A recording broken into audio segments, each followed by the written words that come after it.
Welcome to the Culture, Faith, and Politics podcast. I'm Pat Conkey, and I'm here once again with my good friend Adam Swenson. So, hey, Adam. Hey, Pat. Yeah, so Adam writes on Substack at Friendly Neighborhood Philosopher. So, I encourage you to follow him over there. And it's looking like Adam and I are probably going to be doing something like this about once a week. We've got a lot to talk about. So, today we're talking about echo chambers. And I think that this is one of the most important issues in our culture today. And I made a video about it a couple of years ago myself called How I Escaped the Fox News Echo Chamber. And that kind of tells my story of coming out of the sort of system that Adam's going to be talking about today. And that video is getting a little dated, so I think I'm probably going to redo it here in the coming days because I think this is super important stuff. But in a nutshell, when I think about an echo chamber, I think about a media environment that's dedicated to repeating like one version of the truth. And then you basically hear one version of a story, and then you hear that echoed from different voices, all saying the same thing. And you don't end up hearing these other versions. And so that's how you get a culture where we almost seem to be incapable of talking to each other if we're not in the same echo chambers. So Adam's going to take us a lot deeper, though, into this today, a lot deeper into what I just said. And so Adam's got an article up on Substack today about echo chambers. So Adam, why don't you just talk about that article? Yeah, thanks, Pat. So I was a philosophy major, theology major, and then did some graduate work. And as we've been going through the aftermath of this election, it kept bothering me that it's a lack of critical thinking skills, I think, but that's cultivated and is trained up by Trump and his team, and he's piggybacking on what Fox News and Rush Limbaugh did, and that whole there's a echo chamber infrastructure that he kind of glommed onto and accelerated and made more potent. So to get into that, I think there's an ideological story being told in terms of what the spin that's happening about what Trump is doing, and then there's the actuality of what's happening. And so I'm going to get into that, and then to kind of explain the discrepancy and why people aren't seeing it. I think that's where we get into echo chambers. So yeah, and to give an example of that before you launch, sure, yeah. Just the other day I was talking to a mutual friend of ours who, doesn't like Trump so much, but supports Trump, and we were talking about a few things, and I was making some points, and he just basically seemed completely stunned or dismissive of the things that I was saying, like where are you coming from? And he said, hey, he's bringing oil prices down. And I thought, now where did this come from? How did this become? Why is this the thing that I have to now be dealing with when I'm trying to talk about some substantial things? It's like, oh, this is the thing for today to deflect. And I think that's coming from an echo chamber. Somebody decided that was the thing for the day. So anyway, go ahead. Well, and I remember talking to somebody who I was talking about the kind of character issues that I have with Trump and referenced the Access Hollywood tapes, and they said, what? I was like, how, what? Right. How could they not know? How could you not know? This is like any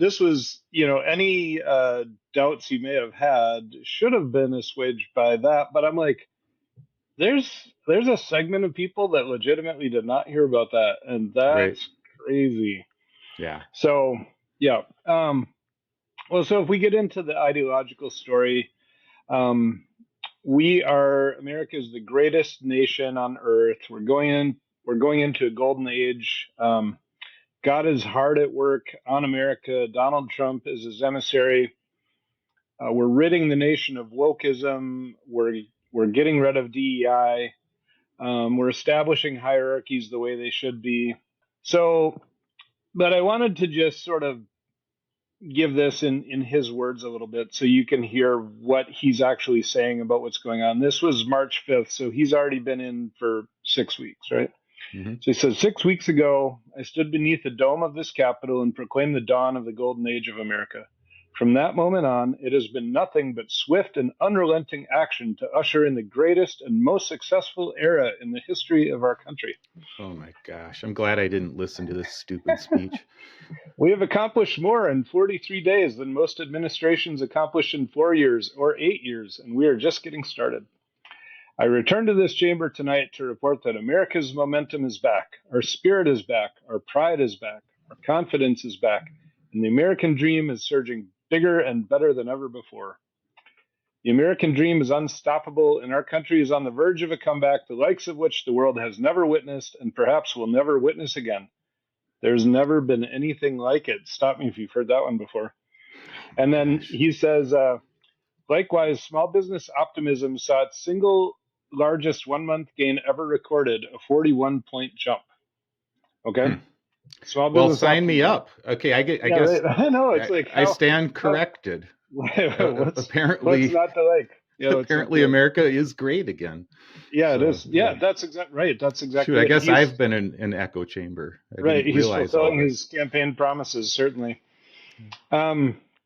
Okay, so now to those of us, so that's the echo chamber version of what's happening, right? And that's the version Trump is peddling. So what's actually happening, and this is, I'm going to read off, but Pat, you can chime in on this too.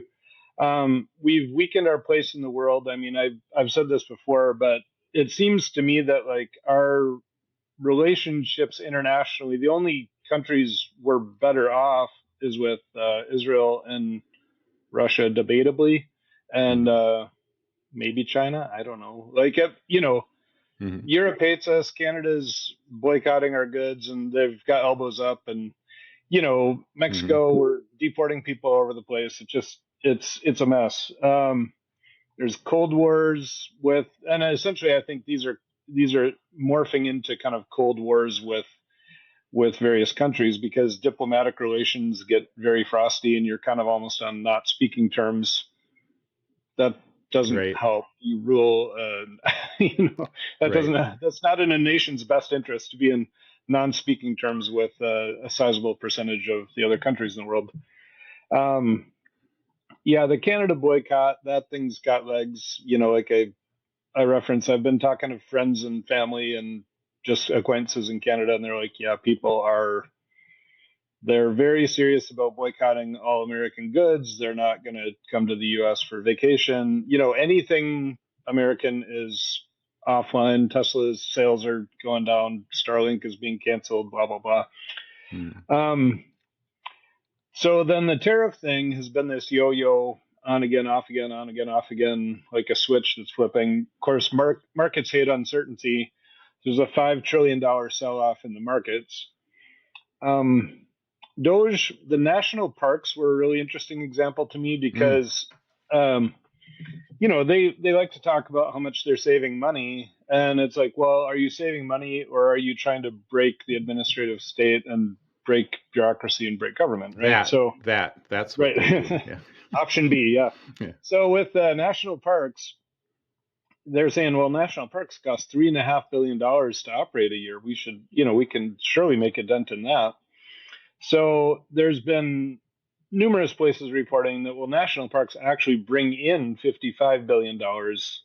So just literally by the concessions and the tax wages paid in by national parks employees, you offset the cost of running the national parks. So like if we cut funding to national parks, Americans don't get access to nature, and we're also $51.5 billion in the red for doing that of revenue.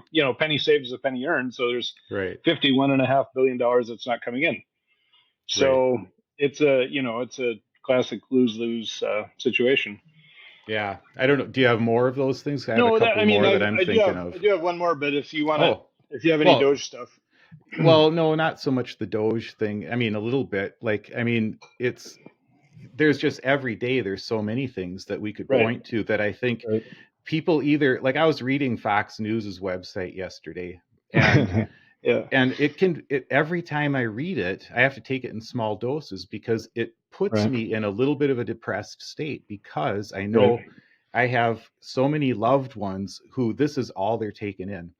And so there's Yeah. things that just aren't being talked about, but then the things that are being talked about in this completely alternate reality way. So, for instance, the one thing I would Right. mention is that these Venezuelans got deported, I saw that. a couple days ago, and it was against a judge's orders. And so, Right. whatever you think about that, I made a video about that yesterday. It was my St. Patrick's Day video, and it was about this mess. Yeah. But whatever you think about, I mean, we're all opposed to this violent gang, okay? Sure. But we don't know if all of these people were part of it, and we don't know if the law that Trump is using, this 1798 law or whatever, Right. is appropriate to use. Are we really in a time of war against this gang Right. that justifies these actions? And so Right. it makes sense for a judge to slow this down. And, Right.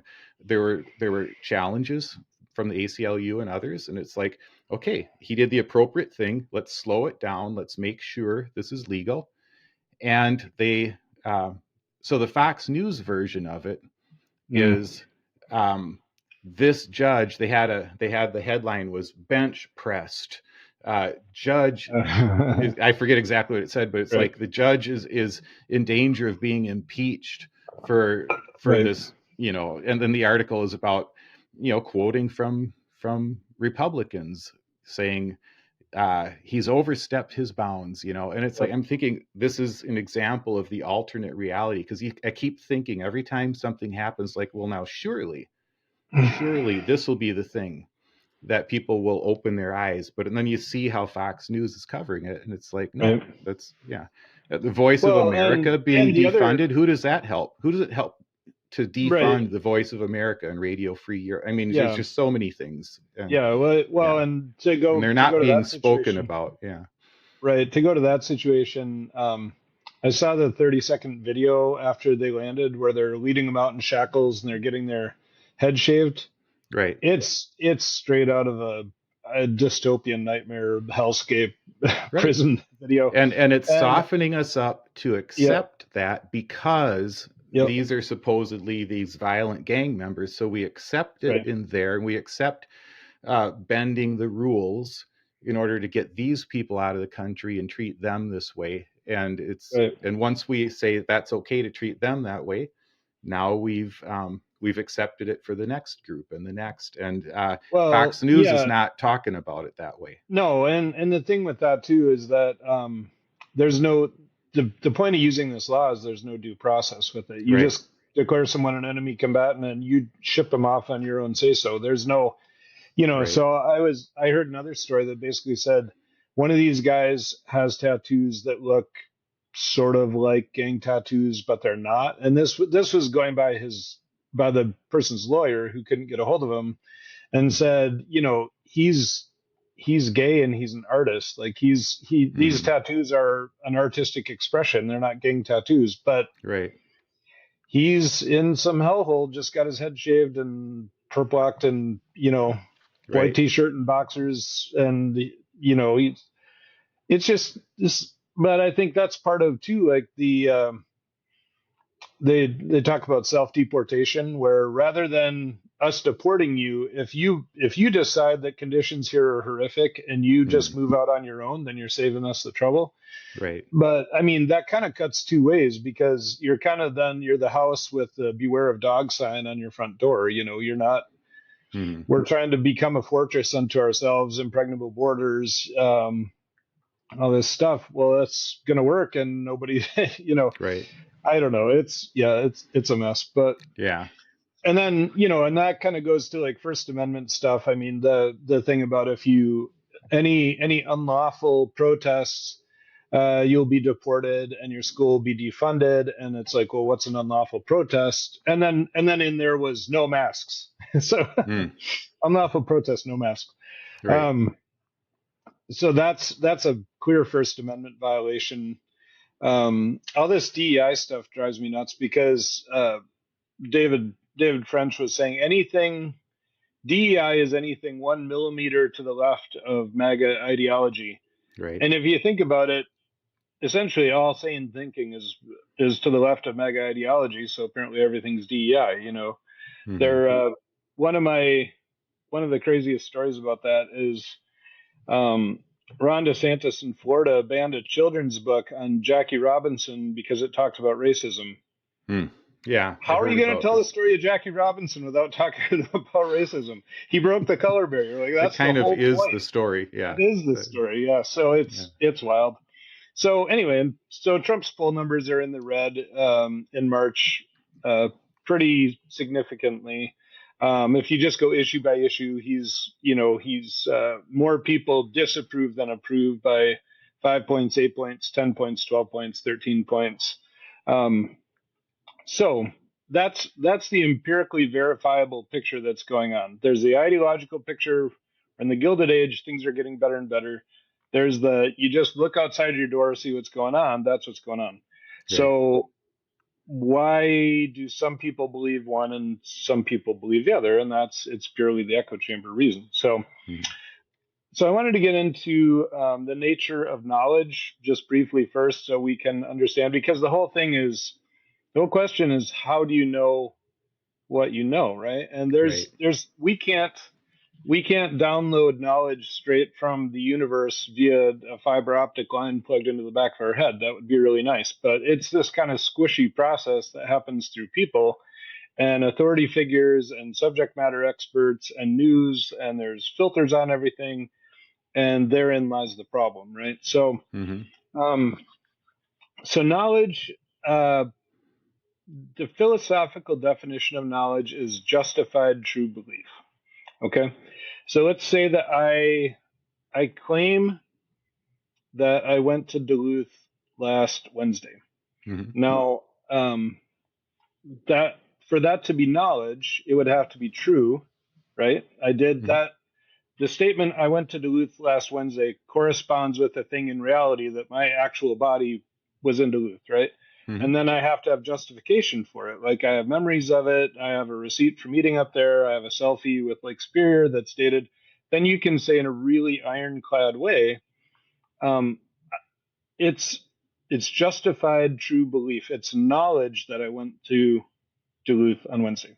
Okay. Mm-hmm. Now let's contrast that with what Donald Trump's saying, the 41-point jump in small business optimism.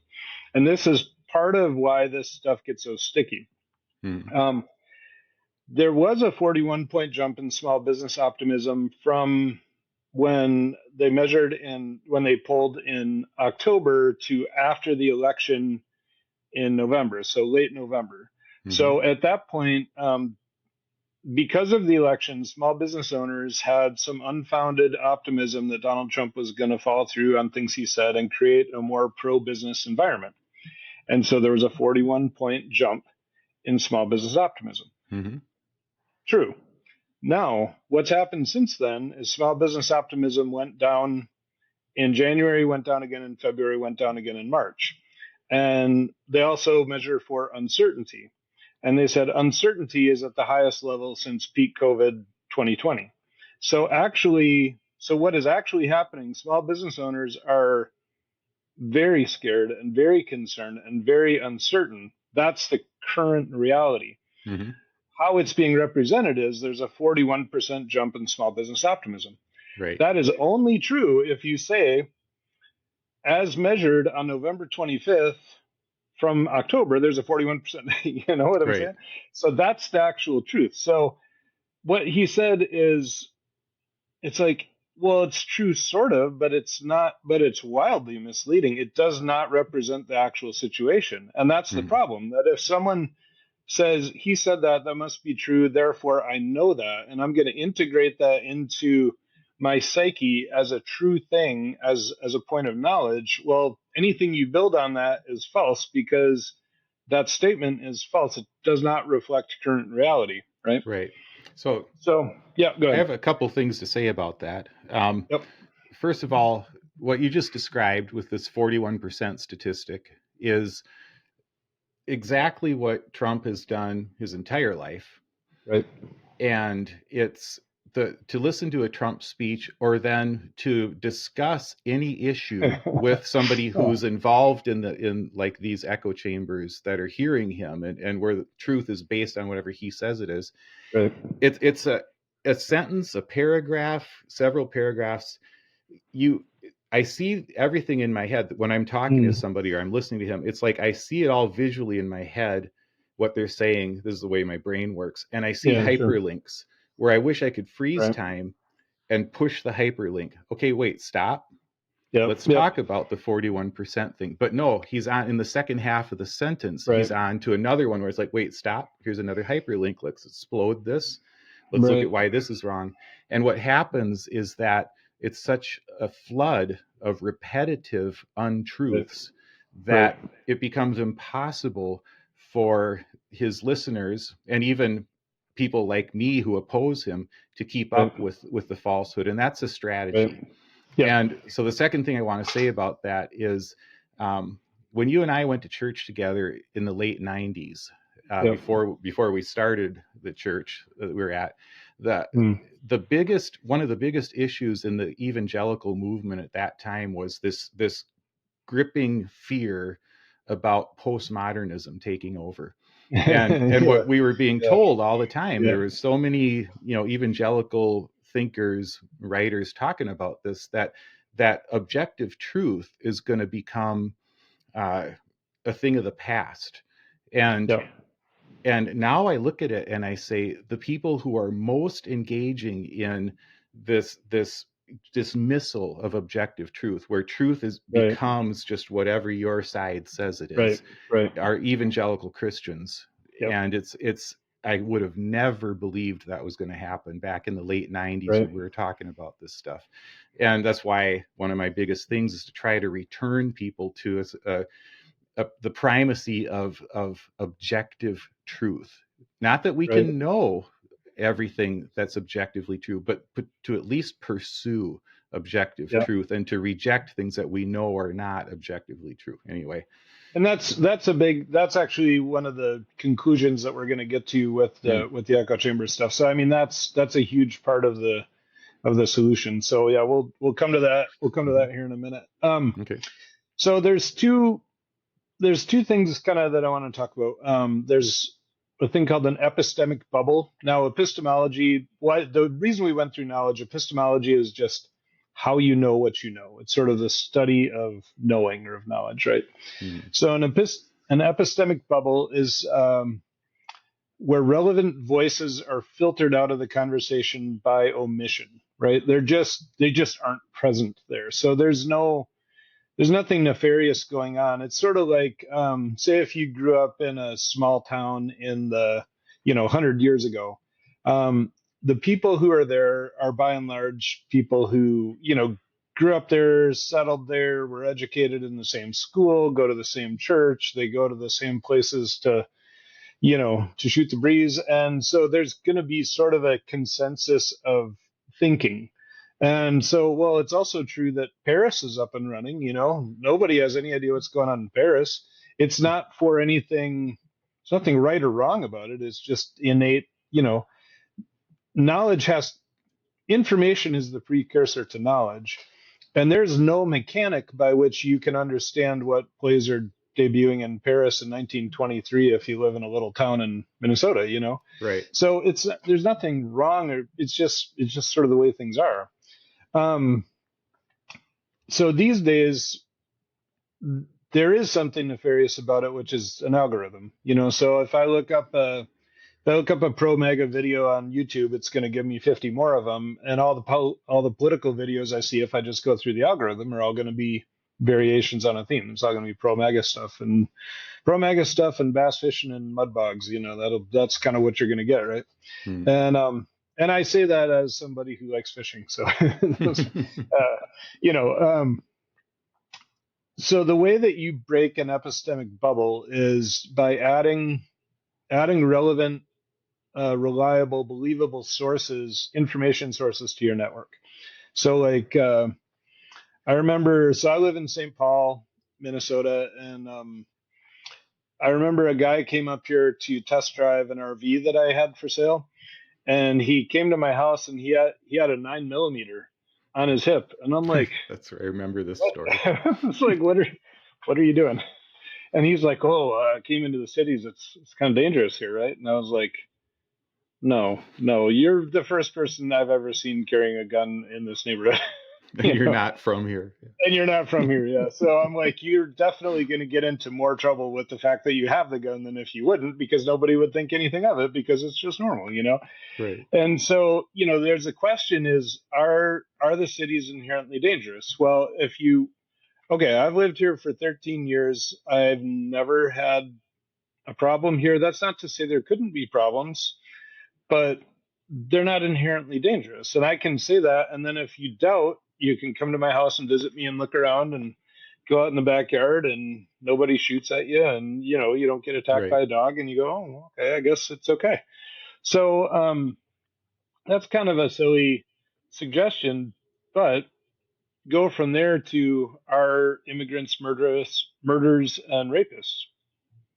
I don't know Right. how many immigrants do you know? If you Right. don't know any, you might think, yeah. Um, and then one that also gets overlooked that I thought was interesting. Just it's a fact that people don't talk about. The leading cause of death for children ages 1 to 17 is gun violence. Hmm. So we're this kind of gets into echo chamber stuff, but we're being told that the immigrants are. You would think to hear them talk about it that immigrants are the leading cause of death in children, and it's no, not really. It's so anyway, I'm getting ahead of Hmm. myself a little bit. So that's an epistemic bubble. Fairly easy. Information is basically the way that you escape something like that. Right. Now, an echo chamber is there's filtering going on, but there's purpose to it, and there's people who are doing it for purposes of power, control, and financial gain. I would think typically would be your reasons. Now there's people at the top who are kind of limiting, filtering, and suppressing the flow of information. There's people who are in the echo chamber who this is essentially all that they hear, or if they do hear other things, that's been actively discredited before they even hear it, right? Hmm. And so there's a nefarious quality to this because the people at the top know that this is not the whole story, and we're getting a very filtered version of reality. And it's you go to it's Trump's speech about what's happening versus what's actually happening. What's actually happening is the real story, and what they're hearing is Trump's speech. Now, when you think about Trump's speech, well, who does that benefit? Obviously, it benefits Trump and all the people who are aligned with him financially, ideologically, vision for the country. They're cooperatively telling a lie together for their own purposes. Right. So, um, all right. So the means of doing this, there's censorship. So you try to kind of get rid of dissenting voices. So the First Amendment, all protesters, all illegal protesters will be deported. Their schools will be defunded. They're taking the Voice of America offline. Hmm. Anybody essentially who has any kind of media platform or voice or is protesting or whatever, or a judge who makes a ruling against Trump, all of them face some sort of action, right? Whatever Hmm. they can do. And this is a real concern, by the way, just Yep. for me, as I gave my notice at work this week, Yep. and I'm shifting full time into podcasting, Yep. because I think this is an important thing to do in writing. And in the back of my mind, or in the middle of my mind at this point, Yeah. is I don't know if we live in a country that's going to allow this a couple Yeah. years from now. So, Right. but I'm just, I have to do it. But it's like Yeah. I've never thought that I'd have to worry about that in the United States of America, but I Yeah. It's I wild. do. Yeah. I had the same calculation as I started doing this. And my only consolation right now is I'm such a small fish in the pond. They're going to come after Tim Miller and the Bulwark people, and there's about 1,000 people they have to get to before they get to me. So I think that's Except, I'll just except, don't forget these guys are punks, and they're gonna come after the weakest people they can first. I'm just saying they're punks, yeah, and yeah, they aren't going to start with the biggest fish. So that's why yeah, I'm trying yeah. to stay just a little bit higher than you in terms of like, Okay, there you go. viewership. Yeah, So it's it's like you carry a bear protection. You carry a 22 for bear protection, so you can shoot your buddy in the foot and run faster than your friend. right, exactly. Yeah, yeah, A I get little it. gallows humor there. So Yeah, yeah. So censorship is one of the first ones. The second one is there's what's called a disagreement reinforcement mechanism. So if someone, okay, so if I'm a cult leader and I say to you, we're the ones who know the truth. Anyone who disagrees with you has the woke mind virus, but they're going to say that we're the ones who have the mind virus and we're the ones who are in the cult, right? mhm. And so then when my followers go out into the world and are talking with people and someone disagrees with them, they can say, well, you have the woke mind virus, so it's predictable that you would say that. And I'm not in a cult, you're in a cult. And my cult leader told me that not my cult leader, my leader told me that this was going to happen. And so then um, the other person B, is actually coming to you with relevant information that you should take into your point of view to more accurately understand the world. But you were Mhm. able to reject that because you've been inoculated, a sense, Right. um, against And that. Stephen Hassan, Dr. Stephen Hassan, who's Yeah. like this cult expert, Yep. who wrote the Cult of Trump. He refers to what you're talking about, in that area. He Right. refers to it as thought blocking Yep. techniques, where Yep. cults teach people thought blocking techniques. And one of the thought blocking techniques that I made a video about a few days ago, because I'm trying to pierce it a little bit, is Mm. the abortion thing. But abortion, Yep. if you're Yep. Yep. talking to like evangelical Christians, and it's like, Right. it doesn't matter what you say, Right. it's but abortion, and murdering a baby is worse than anything Yep. else. That's the thought Yep. blocking technique, and you can't get anywhere unless you find a way Right. to talk about that and to de-emphasize it slightly. For can you just hold this over here for a moment, don't let it block the rest of this conversation. But it's a Right. cult technique. Yeah, thought blocking. Um, so anyway, insider language is another big thing that people use. So it really, you have to kind of create this us them dichotomy. Part of that is, you're kind of in the club when you know all the terms to use. Rhinos, like Republicans in name only, TDS, Trump derangement syndrome. I mean, there's a million of them.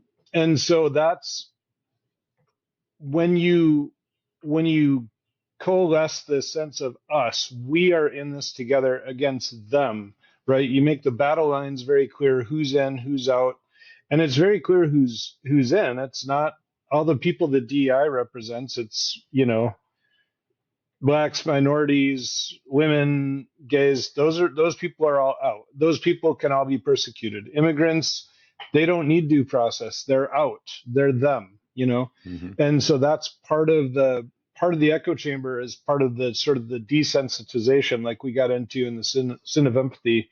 When you Mm-hmm. make someone the other, then it's okay to treat them inhumanely because they're not human in the same way that you are, right? Yeah, and you can see the connection between last week's video, the sin Yeah. of empathy, and this week's, when talking about, for instance, just to bring it back, like you said, to those Venezuelan Right. migrants. If you start, you told the story about the guy who might not be a gang member and Right. who has the tattoos, and he's down there. Uh, what they're trying to do is to say, if you start feeling empathy for Yep. him, then you're falling for it. You're Right. falling for the woke mind virus. You're falling Right. for the trap, and Right. that's going to keep you from which, by the way, another thing that these guys, almost all guys, say is that this is why we can't have women in leadership, because women are Right. more empathetic. Right. And, I've heard these guys say, the people we were talking about last week, out of Moscow, Idaho, that whole movement saying, the worst, what's caused the most suffering in the world is women's suffrage. That's a line Yeah. that they'll say, because empathy, because Right. so it all relates. This is all Let's part go of back a to the bigger days when picture. women don't have the vote. Right. That's really That going to is what improve they things say, there. though. I know, it's wild. Yeah. It's really wild. Yeah. Um, yeah. So then the last kind of mechanism there is just kind of isolating your membership through algorithms, through geography, through kind of groupthink, through conferences. There's this whole massive network that you can tie into, which just kind of furthers this us them thing, right? Mm-hmm. So what this leads to is now there's something we talked about epistemology, like how you know what you know.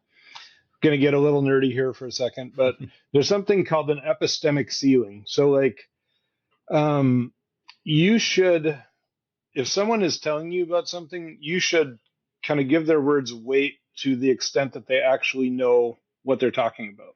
Okay. Mm-hmm. So if I've got someone who's a fourth generation farmer, back by where I grew up, I would give them an almost infinite epistemic ceiling to tell me about farming, because they know vastly more than, Right. unless they were volitionally being an unreliable narrator for some reason. Right. They know about milking cows. They've been doing it 120 years. They know when to Right. plant crops. They know all this stuff, and they know how to fix a tractor. Now, if we get into general relativity and they're talking with the same amount of confidence, I might say, okay, it could be that in your spare time for the last 20 years you've been boning up on general relativity and you really know your stuff, Mm-hmm. but I need to think about that then, because I shouldn't give. So this gets into what's called runaway credence, where credence would be like just believing something. If you Mm-hmm. say runaway credence would be like if you picture a runaway train, you got a train going downhill, the brakes aren't working. There's no mechanism to slow it down. It's running away. Um, so we'll get into this thing with Trump and Fauci during COVID. So Dr. Anthony Fauci is telling people, this would have been late 2020, early 2021, blah blah. Mm-hmm. He's telling people to socially distance, wear masks, wash your hands, and above all, get vaccinated. Mm-hmm. So he's a scientist. He knows he knows what he's talking about. He's been doing this for a very long time. He's got graduate degree upon graduate degree and decades of experience in this, as well as all the theory and all the practice of doing medicine. Mm-hmm. Trump has none of those things, right? So Right. he tells people, don't worry about masks. The hand washing is not that big a deal. You don't need to social distance, and vaccine will give you this, that, and the other thing, right? And so what we actually saw, so they've gone on and done studies of this after, and those who lived in the reddest counties, the counties that went more heavily for Trump, died at a rate of 600% more than those who lived in the bluest counties, Mm-hmm. because they were 59% vaccinated as opposed to 91% vaccinated. Mm. Okay. So, I mean, this hundreds, tens of thousands to possibly hundreds of thousands of people died because of Trump's advice. Because I'd seen, and I'm not going to quote the numbers 100% here because I would have Right. to double check them, but I want to say that it was 1 million people died from COVID, and they think that with full vaccination, it could have been 700,000 Mm. ish. Okay. It's the difference between, if you have 91%, then a lot of people, like I was vaccinated, I got COVID, it felt like a cold. I was Mm-hmm. out for a couple of days, I came back, and I had a friend who was actually 10 years younger than me. Um, Perfect health, dad, father of kids, whatever. He didn't get vaccinated. He got COVID. he was in the hospital on a ventilator. He was really touch and go for a while. Now, I'm making the cardinal sin of small sample size because this is Sure. one of the Yeah. things that they would do. But I'm just Right. saying, that is what happened. And then also, if you're in a community where nobody's vaccinated and you're not social distancing and you're not masking, it's going to spread throughout your community. So if it spreads more throughout your community, more people get it, and more people get it worse because they haven't been vaccinated. More people are going to die. So this stuff has very real world consequences, and that's Hmm. it's a depressing story, but it's a true Right. one. And that's what we saw in the instance of COVID.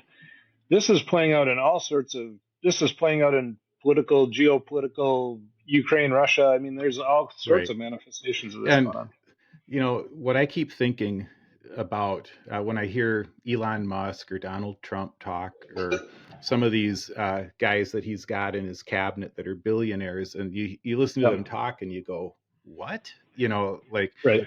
I keep, did you ever see Fiddler on the Roof?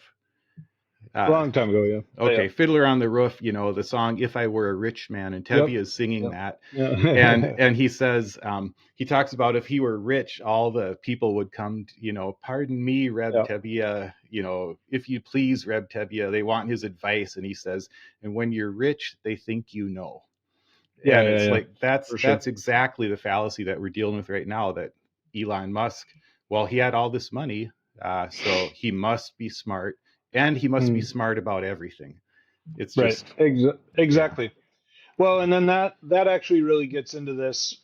So then the question is, well, what do you do about this? Now, escaping the cult-like indoctrination of an echo chamber, I think that's a larger issue we might need to tackle, because there's a lot of psychological aspects to that, and we kind of got into that with the video we did 2 weeks ago, Mhm. pretty significantly actually. But if you think just from a philosophical level, um, if an echo chamber is tight and you've got a few people speaking and the few people are talking about stuff that they don't actually know what they're talking about, but you trust them because they're the authority figure, the solution is to kind of break that open and spread things out. So, Mm. like, I'll give the example of, I had cancer, and so I'm in this whole cancer world now. So what happens now when you get cancer is you figure out the type of cancer you have. You start looking around to see what are the hospitals in my area that treat it. Who are the oncologists at that hospital? What do they specialize in? How many of these do they do? Then you go and you get a first opinion. If you don't like the first opinion, you get a second or you get a third. And I've had people whose lives were saved because they got the third opinion, and that Mm. person chose the course of action that was actually the correct one. Wow. And Okay. so an echo chamber would be, um, I'll talk to who knows because they're the authority figure on all things. They Mm. don't know anything about testicular cancer. Mm. They're the Because wrong person to talk to. because their husband started a big Yeah, wrestling thing. right. Yeah, right. Exactly. Yeah. Um, so then, as we talked about the epistemic ceiling, like you you place the appropriate weight or you give the level of credence that is appropriate to you know them knowing what they're talking about. Like you could give me a certain epistemic ceiling on philosophy, you would give me a lower one on accounting because like I know basic ideas of accounting, but I'm no one's accountant. I'm certainly not an accountant, so don't listen Mm. to me when I talk about accounting. Right. So that means that the people that you listen to, that you build, if you're trying to actually build knowledge as opposed to having people feed you opinions that you falsely input under the category of knowledge, then you need to distribute out the people that you listen to. And I mean, it goes for all categories. And, you Mm. could say the same for news. Like if you watch, you get something on NBC, you get the same story on MSNBC, BBC, Al Jazeera, Fox News. They're Mm. going to be very different. And Right. so you have to, just kind of take that and work that process. But it's nice to know that there is a way out of it. We are in a golden age of information. You just have to find it. Yeah, and one of my hobby horses that ride all the time, is this idea that one of the best things that each of us can do about this, Oh, there's the thing that we can do to escape the echo chamber right. ourselves, like you're talking about. But in order to help other people, one of the best things that we can do is to become a trusted source of truth in like one thing. If there's Yep. something Yep. that either we're already an expert at or something that we have a passion about, we Yep. can just dive into that, Yep. Yep. and this is the thing that if it comes up in conversation, that I'm going to push back on because I actually know about this thing. And you know what Yep. I mean? And but if you're going to become a trusted source of truth, you got to be careful not to be sharing things you know, without verifying that this Yeah. actually, you can't be sharing things on Facebook that turn out to be, oh, that was a false account or that was Right. exaggerated. It's like you got to be so careful. But if we can just become a trusted source of truth on one area of passion or one area of Yep. expertise, uh, if millions of people did that, it would be Right. a way to help with this. Yeah. And too, like when I was quoting those numbers of how many people died from COVID, I had read that, but it had been like 2 weeks ago. So I Hmm. didn't want to just go off the cuff with numbers. I Right. wanted, or I might say, if somebody asks me about something that I'm somewhat knowledgeable about, I will say, I'm pretty sure it's this, but I'm not 100%. Right. So if pretty sure is good enough for your purposes, then take this and run with it. Godspeed. But if you actually need to know, this is a place to start your research. But Yeah. I don't require that anyone listen to me about much of anything. Like, you feel free Hmm. to fact check anything that I say. And Right. I shouldn't be afraid of that, because if what I'm saying is the truth, you can fact check it and it'll come back and you'll be like, yeah, that's accurate. Yeah. That's accurate, Exactly. Yep. Yeah. So yeah, that's Or, yeah, that's yeah, well, this that's is all I some got on super there. helpful stuff, Adam. And Yeah. I mean, this is a big topic that Yeah. we're not going to be able to just solve it because these echo chambers are going to be with us for a long time. They're useful to people in power, and Right. so all we can do is to get educated about it, to share our own stories about it, because I think we've all at one time or another been in something like this. And Right. we've had experiences with these. It's good to share our own experiences so that people don't feel. Because I think one of the hardest things to overcome here is to talk to somebody who's currently in one of these echo chambers, Right. and to talk to them and have it not sound like you're saying they're stupid, or Right. you know what I'm saying? So it's like, I think it's Yeah. really good to think about first, how has this impacted my life? When Right. have I fallen victim to this? And I Right. think we can all find examples. And I would lead with that. I would lead Yeah. with humility, lead with it. This is something that we all deal with. And so here's how I got out of it. I think that's a way to talk about it. And sometimes, like, I think this video may actually be helpful to people because it's something that you could go back and return to. Hmm.